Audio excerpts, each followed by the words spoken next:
Hi అండి. నా ప్రాణం నువ్వేలే పార్ట్ 59. విజయ, నేను జ్యూస్ ఇచ్చాను, కృతి గారు తాగారు, కానీ అని జరిగిన విషయం మోహనకి చెప్తుంది. ఇక మోహన అయితే ఆ శ్రావణ్ గడు వీళ్ళకి హెల్ప్ చేస్తున్నాడన్న మాట అని అనుకుని, సరేలే నువ్వేం టెన్షన్ పడుకో, నేను నీకు ఇచ్చిన విషయం చాలా పవర్ఫుల్. ఒకవేళ దాని అదృష్టం బాగుండి బతికినా నువ్వు దొరకకుండా జాగ్రత్త పడు, ఏం ఆధారం ఉండనివ్వకు, నేను చెప్పినట్టు చెయ్యి అంటుంది. విజయ సరే మేడం, మీరు చెప్పినట్టు చేస్తానని కాల్ కట్ చేసి మోహన చెప్పిన పని చేయటానికి వెళ్తుంది. మోహన, ఓసే కృతి, ఇప్పుడే చచ్చావనుకో సింపుల్ గా చనిపోతావు, లేదంటే నిన్ను టార్చర్ పెట్టి నిమిషాలు లెక్క పెట్టుకుని బతికేలా చేస్తా. అశ్వత్, నన్నే కొట్టి వార్నింగ్ చేసావు, చూసావా నీ ప్రాణ స్నేహితుడిని, నీ ముద్దుల పిల్లని హాస్పిటల్ పాలు చేసా. దట్ ఈస్ మోహన. ఈ మోహనతో పెట్టుకుంటే ఎవరైనా భస్మం అయిపోవలసిందే అని తనలో తనే వికృతంగా నవ్వుకుంటుంది. ప్రణవ్ వచ్చి చిన్న పిల్లాడిలా ఏడుస్తున్న అశ్వత్ని చూసి, రే ఏమైందిరా, ఎందుకురా ఏడుస్తున్నావు? అయినా అశ్వత్ ఏమీ మాట్లాడకుండా ఐసీయూ వైపు చూస్తాడు. శ్రావణ్ని చూసి, రే శ్రావణ్ ఏమైందిరా? శ్రవణ్, తెలీదురా, అశ్వత్ ఫోన్ చేసినప్పటి నుండి మొత్తం అంతా చెప్తాడు ప్రణవ్కి. ఇక ప్రణవ్ అశ్వత్ని చూస్తూ ఉంటే తనని ఎలా ఓదార్చాలో కూడా అస్సలు అర్థం కావట్లేదు. మెల్లిగా అశ్వత్ దగ్గరికి వెళ్ళి భుజంపై చేయి వేసి, చెల్లికేం కాదురా, నువ్వేమీ బాధపడకు.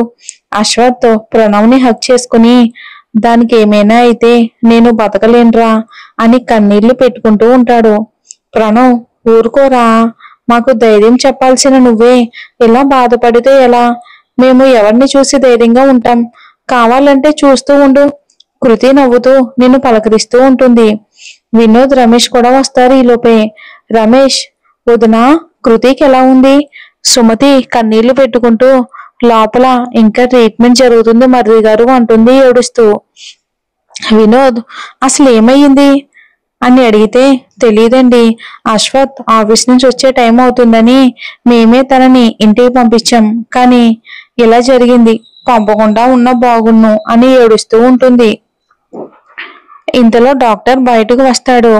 అశ్వత్, డాక్టర్, నా వైఫ్కి ఎలా ఉంది? వినోద్, అసలు తనకి ఏమైంది డాక్టర్? డాక్టర్, తన మీద పవర్ఫుల్ అయిన పాయిజన్ అటాక్ జరిగింది, ప్రస్తుతానికైతే ప్రమాదం లేదు, కానీ విషం అయితే బ్లడ్ లో బాగా కలిసిపోయింది, 24 గంటలు గడిస్తేనే గాని పూర్తి నమ్మకంగా చెప్పలేమని వెళ్ళిపోతాడు. అశ్వత్ ఐసీయూ దగ్గరికి వెళ్లి మిర్రర్లో నుండి కృతిని చూస్తూ ఉంటాడు. కృతిని అలా చలనం లేకుండా చూస్తూ ఉంటే తన గుండెనెవరో పిండేసినట్టు అనిపిస్తుంది.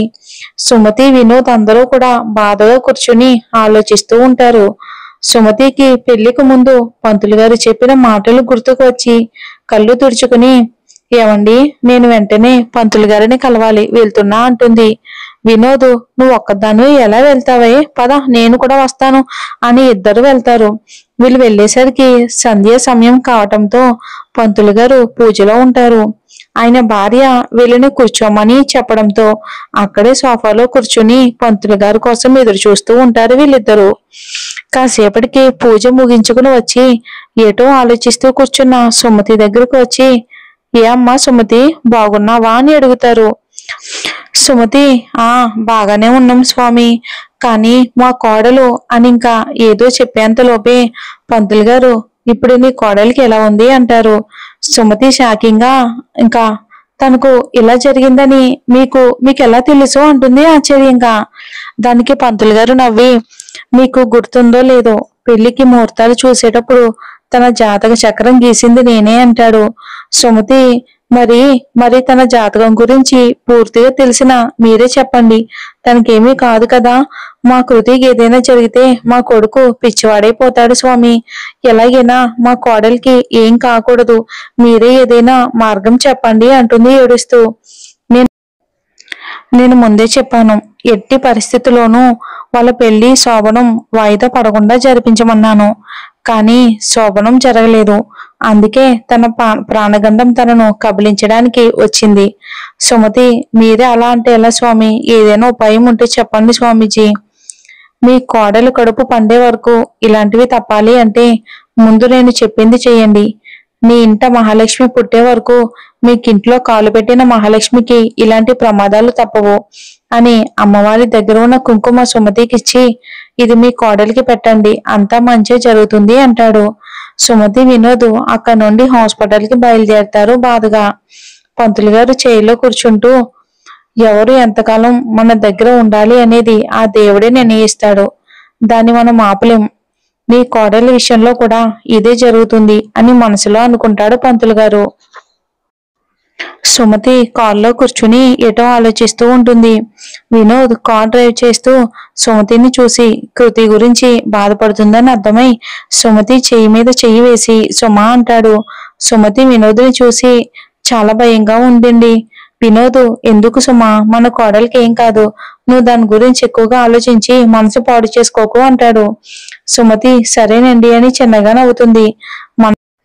కానీ మనసులో మాత్రం స్వామీజీ మాటల్లో ఏదో అంతరార్థం ఉంది, అదేంటో అర్థం కావట్లేదు. ఏదేమైనా కృతి విషయంలో చాలా జాగ్రత్తగా ఉండాలి అనుకుంటుంది. హాస్పిటల్ రావటంతో ఇద్దరు కలిసి లోపలికి వెళ్తారు. ఐసీయూ దగ్గర నిలబడి గ్లాస్ డోర్లో నుండి కళ్ళ నిండా నీళ్లతో కృతిని చూస్తున్న అశ్వత్ని చూడగానే సుమతి మనసులోనే, వీడు కృతిని ప్రాణం కంటే ఎక్కువగా ప్రేమిస్తున్నాడు. స్వామీజీ మాటలను బట్టి కృతికి ఏదో ప్రమాదం జరుగుతుందని అనిపిస్తుంది. అలాంటిది ఏమైనా జరిగితే వీడి పరిస్థితి ఏంటి అని అనుకోగానే సుమతికి ఫుల్ గా చెమటలు పట్టేస్తాయి. భగవంతుడా, నా కొడుకు కోడలికి ఏం కాకుండా కాపాడు అనుకుని అశ్వత్ భుజం మీద చెయ్యి వేసి, అశు బాధపడుకు నాన్న, స్వామీజీ దగ్గరికి వెళ్ళాను, ఈ కుంకుమ కృతి నుదుటి మీద కుంకుమ బొట్టు పెట్టమన్నారు అంటుంది. అశ్వత్ కుంకుమ తీసుకుని కృతి నుదుటి మీద పెట్టి కృతి చేతిని పట్టుకుని ముద్దు పెట్టుకుని, బంగారు, నువ్వు అలా ఉంటే నాకేమీ తోచడం లేదు, నాపై అలిగావు కదా, లే ఇదిగో నీ ఎదురుగానే ఉన్నా, నన్ను చూడు, పనిష్మెంట్ ఇస్తానన్నావుగా, ఇవ్వు బంగారు, లే అని కన్నీళ్లు పెట్టుకుంటాడు. నర్స్ వచ్చి, సార్ ఆమెని డిస్టర్బ్ చేయకండి, అయినా ఐసీయూలోకి ఎవరూ రాకూడదు, పేషెంట్లకి ఇన్ఫెక్షన్ అవుతుంది, మీరు బయటికి వెళ్ళండి అంటుంది. అశ్వత్ కృతిని చూస్తూ బయటికి వస్తాడు. భార్గవి, రమేష్, దీక్ష, ప్రణవ్ అశ్వత్ దగ్గరకు వచ్చి, అశ్వత్, నువ్వు నైట్ నుంచి ఇలాగే ఉన్నావు, కృతికి స్పృహ వస్తే మేము చెప్తాం, ఇంటికి వెళ్ళి నువ్వు ఫ్రెష్ అయ్యిరా అంటాడు. ప్రణవ్, అశ్వత్ లేదురా, తన మాట నా చెవులకు చేరేంత వరకు నేను ఎక్కడికి వెళ్ళను అంటాడు. సుమతి, అది కాదు అశు, చెప్పేది విను అంటుంది. అమ్మా, నేను ఎక్కడికి వెళ్ళను, తనకి స్పృహ వచ్చేంత వరకు ఇక్కడి నుండి వెళ్లేదే లేదు అని అక్కడే చైర్లో కూర్చుంటాడు. ఇంకేం చెప్పినా వినడని అందరూ సైలెంట్ అయిపోతారు. నైట్ అందరూ అక్కడే ఉంటారు. కాసేపటికి అందరూ నిద్రలోకి జారుకుంటారు. కానీ అశ్వత్ నైట్ అంతా కంటి మీద రెప్ప వేయకుండా కృతిని చూస్తూ ఉంటాడు. ప్రణవ్కి కొంచెం నయం అవడం వలన మెల్లగా నడవగలుగుతాడు. కాసేపటికి డాక్టర్ వచ్చి కృతికి ఏం ప్రమాదం లేదు, అవుట్ ఆఫ్ డేంజర్ అని చెప్తాడు. డాక్టర్, తనని చూడొచ్చా, స్పృహలోకి వచ్చిందా అంటాడు. డాక్టర్, ఇంకో 1 అవర్లో స్పృహలోకి రావచ్చు, తనని రూమ్ కి షిఫ్ట్ చేస్తున్నాం, అప్పుడు వెళ్ళి చూడండి అని వెళ్తాడు. మోహనకు ఫోన్ వస్తే మాట్లాడి కోపంగా ఫోన్ విసిరేసి, అది బతికిపోయింది, ఒసే కృతి, నీకు ఇంకా ఈ భూమి మీద మోకలు ఉన్నాయి, అందుకే బతికిపోయావు, కానీ నీ చావు మాత్రం నా చేతిలోనే అనుకుని కారు తీసుకుని బయటికి వెళ్తుంది. కైవల్య అశ్వత్ గారు చెప్పిన ప్లాన్ ప్రకారం చెయ్యాలి అని ఆలోచిస్తూ ఉంటుంది. పని మనిషి వచ్చి, అమ్మ టిఫిన్ చేయడానికి రండి, పెద్దమ్మగారు రమ్మంటున్నారు అంటుంది. కైవల్య, వస్తాను, నువ్వు వెళ్ళు అంటుంది. పనమ్మాయి వెళ్ళగానే ఎస్, ఇదే మంచి టైం అనుకుని కిందకి వెళ్లి డైనింగ్ టేబుల్ దగ్గర కూర్చుంటుంది. వైభవ్, మినీ, మాలినీదేవి కూడా వస్తారు. వైభవ్, కైవల్య, సాత్విక్ ఎక్కడ టిఫిన్ చేయడానికి రాలేదు, అప్పుడే బయట నుంచి వస్తున్న సాత్విక్ ని చూసి, ఇంత ఉదయాన్నే ఏం ప్లాన్ వేయడానికి వెళ్ళాడో అనుకుని, అదిగో అన్నయ్య వస్తున్నాడు అంటుంది కైవల్య. వైభవ్, ఇంత ఉదయాన్నే ఎక్కడికి వెళ్ళా సాత్విక్, అది ఆఫీస్ పని మీద బయటికి వెళ్ళా అంటాడు. కైవల్య సాత్విక్ నుదుటిన పట్టిన చెమటను తుడుస్తూ, అయ్యో ఎంత కష్టపడుతున్నారండి అంటుంది. సాత్విక్, ఇదేంటి వీళ్ళ ముందు ఓవర్ యాక్షన్ చేస్తుంది అని అనుకుంటాడు మనసులోనే. కైవల్య, అన్నయ్య నేను ఒకటి అడుగుతాను, కాదనువు కదా అంటుంది. వైభవ్, నువ్వు అడగడం నేను కాదు అనడమా, అలా ఎప్పుడైనా జరిగిందా చెప్పరా అంటాడు. కైవల్య, ఆయన ఆఫీస్ కోసం చాలా కష్టపడుతున్నారు కదా. మాలిని, అంటే ఏంటే, మీ ఆయన్ను మేము కష్టపెడుతున్నాం అంటావా? వైభవ్, నానమ్మ తనేం చెప్పాలనుకుంటుందో తనని చెప్పనివి. కైవల్య, సాత్విక్ గారితో పాటుగా నేను కూడా ఆఫీస్కి వెళ్తాను. సాత్విక్, ఇదేంటి ఇలా ఉంటుంది, ఇలా సడన్ గా అందేంటి అంటే ఏదైనా ప్లాన్ లో ఉందా అని కైవల్యాన్ని చూస్తాడు. వైభవ్, నువ్వు సాత్విక్ ఏదో ప్రాజెక్ట్ లో పార్ట్నర్స్ గా ఉన్నారు కదా, మళ్ళీ మన ఆఫీస్ కూడా చూసుకుంటే నువ్వు అలసిపోతావు కదరా, అయినా నువ్వు కష్టపడాల్సిన అవసరం ఏముంది, నీకెందుకు అంత శ్రమ, నేను సాత్విక్ చూసుకుంటాంలే అంటాడు. కైవల్య, లేదన్నయ్య లేదు, ఆయన ఒక్కడే ఇలా ఉదయం రాత్రి అన్న తేడా లేకుండా చాలా కష్టపడుతున్నారు కదా, ఇక నేను ఖాళీగా ఇంట్లో ఎలా ఉండగలను, అందుకని అని ఆగిపోతుంది. వైభవ్, చెప్పు కైవల్య, ఆగిపోయావే, నువ్వేమడిగినా కాదు అనను అంటాడు. వామ్మో, ఇదేంటి యాక్షన్ ఇలా ఎరగదీస్తుంది, అసలు ఇదేం చెయ్యాలనుకుంటుంది, నాకు కొంప ముంచే ప్లాన్లేం చేయట్లేదు కదా అని మళ్ళీ కైవల్య ఏం చెప్తుందా అని చూస్తుంటాడు. కైవల్య, అది ఆఫీస్ లో నాకు కూడా పార్ట్నర్షిప్ కావాలి అంటుంది. సాత్విక్, ఓసిని రాక్షసి, అనుకున్నానే నేను కష్టపడుతున్నానని అన్నప్పుడే నీకు నా మీద ఎంత ప్రేమేంటి, ఇలాంటిది ఏదో ఉందని అనుకున్నాను, నీకెందుకు, నీ భర్తగా నాకుంటే నీకున్నట్టే కదా అంటాడు సాత్విక్. కైవల్య, నేను కూడా అదే అనుకుంటున్నా, నాకున్నా నీకు ఉన్నా ఒకటే కదా, ఇంకా నా పేరు మీద ఉంటే నేను కూడా వర్క్ లో మీకు కాస్త సహాయంగా ఉంటాను, మీకు కూడా రెస్ట్ దొరుకుతుంది కదా, ఏమంటావు అన్నయ్య అంటుంది.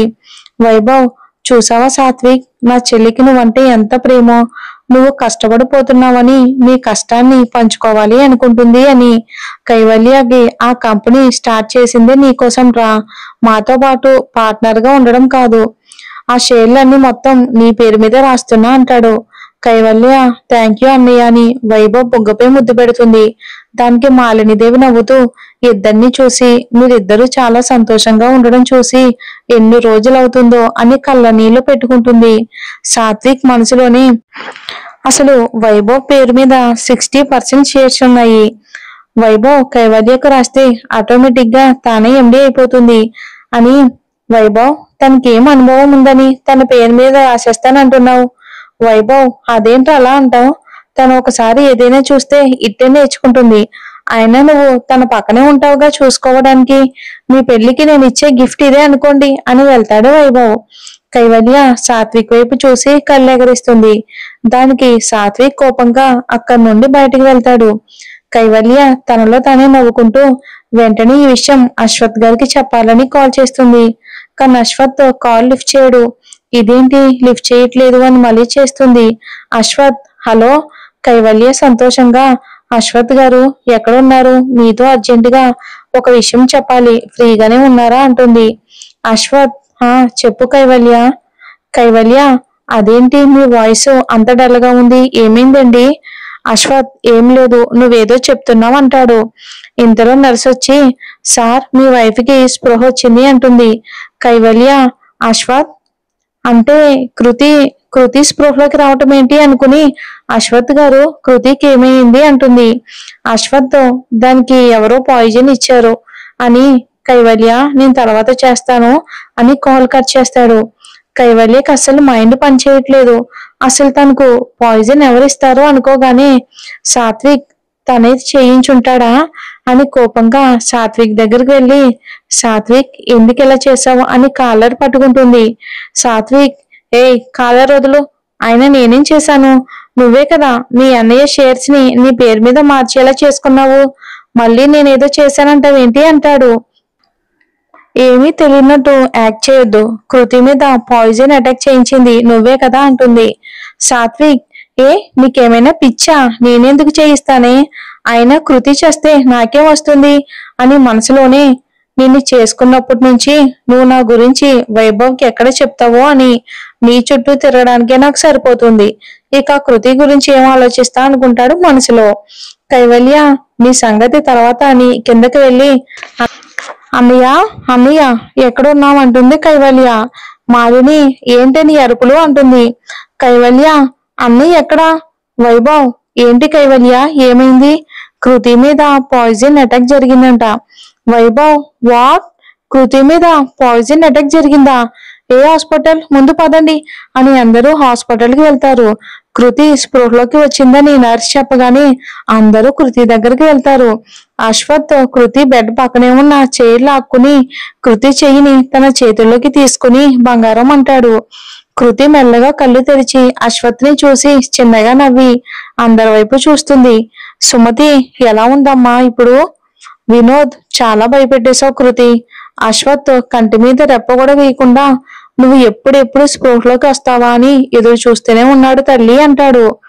దీక్ష కన్నీళ్లు పెట్టుకుంటూ నీకేమవుతుందో అని చాలా భయం వేసింది అంటుంది ఏడుస్తూ.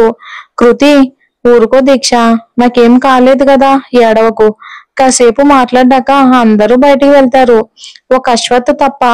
అశ్వత్ మౌనంగా కృతిని చూస్తూ ఉంటాడు. కృతి, ఏంటి అశ్వత్ గారు మాట్లాడకుండా అలా చూస్తున్నారు? అశ్వత్ ఏం మాట్లాడకుండా కృతిని హగ్ చేసుకుంటాడు. అశ్వత్ హగ్ చేసుకోవడంలోనే తెలుస్తుంది తనకి ఏమైనా అవుతుందని అశ్వత్ ఎంత భయపడ్డాడో అని. అశ్వత్ ని కదిలించకుండా కాసేపు అలానే ఉండనించి అశ్వత్ గారు అంటుంది.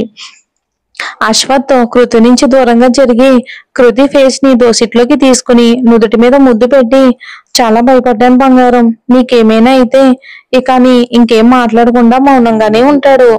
కృతికి అర్థమవుతుంది అశ్వత్ ఏమీ మాట్లాడలేకపోతున్నాడు అని. అతను ఎంత పెయిన్ అనుభవించాడో తెలుస్తుంది. కృతి, అశ్వత్ గారు, నేను బాగానే ఉన్నాను కదా, ఇంకేం బాధపడొద్దు. మీ నుండి మీరు వెళ్ళమన్నా నేను ఎక్కడికి వెళ్ళను. అశ్వత్, కృతి, ఈ గారు మీరు లేకుండా అశ్వత్ అని పిలవచ్చు కదే, నీ రెస్పెక్ట్ భరించలేకపోతున్నా అంటాడు. దానికి కృతి నవ్వి అశ్వత్ బుగ్గలు లాగి అలాగే అశ్వత్ గారు అంటుంది. అశ్వత్, మళ్ళీ గారు అంటున్నావు అని తల కొట్టుకుంటాడు. కృతి చిన్నగా నవ్వుతుంది. అశ్వత్ కృతి నవ్వుతూ ఉంటే మై మర్చిపోయి కృతిని చూస్తూ ఉంటాడు. కృతి అశ్వత్ చూపుకి నవ్వు ఆపి, ఏంటి అలా చూస్తున్నారు? నీ నవ్వు చాలా మిస్ అయ్యాను బంగారం, 24 hours నుంచి అని అంటాడు. కృతి, ఎందుకండి మీకు నేనేం చేశానని? మీకు నేనంటే అంత ప్రేమ అంటుంది. అశ్వత్, పిచ్చి బంగారు, నువ్వేదో చేసావానో చేస్తావానో, ప్రేమించడానికి ఇదేమీ బిజినెస్ కాదు. అయినా బిడ్డ ఏం చేశాడని తన ప్రాణాలను తెగించి బిడ్డకు జన్మనిస్తుంది తల్లి. ఇది కూడా అంతే. నువ్వు నా భార్యవి మాత్రమే కాదు, నేను కేవలం నీలో భార్యను మాత్రమే చూడటం లేదు, మా అమ్మని చూస్తున్నాను, ఒక స్నేహితురాలని చూస్తున్నా, నా ప్రాణం అంటారు. డోర్ దగ్గర నుంచి క్లాప్స్ వినబడేసరికి అశ్వత్ కృతి డోర్ వైపు చూస్తారు. కైవల్య క్లాప్స్ కొడుతూ, మీరిద్దరిది నిజమైన ప్రేమ కాబట్టి మీ మధ్యలో ఎంతమంది వచ్చినా మీ మధ్యలోనే ఉన్న ప్రేమని ఏమీ చేయలేకపోయారు అంటుంది. కృతి కైవల్య వెనకాలే ఉన్న వైభవ్ని చూసి ఒక్కసారిగా అశ్వత్ చెయ్యి గట్టిగా పట్టుకుంటుంది భయంతో. మరేం జరుగుతుందో వచ్చే ఎపిసోడ్లో చూద్దాం.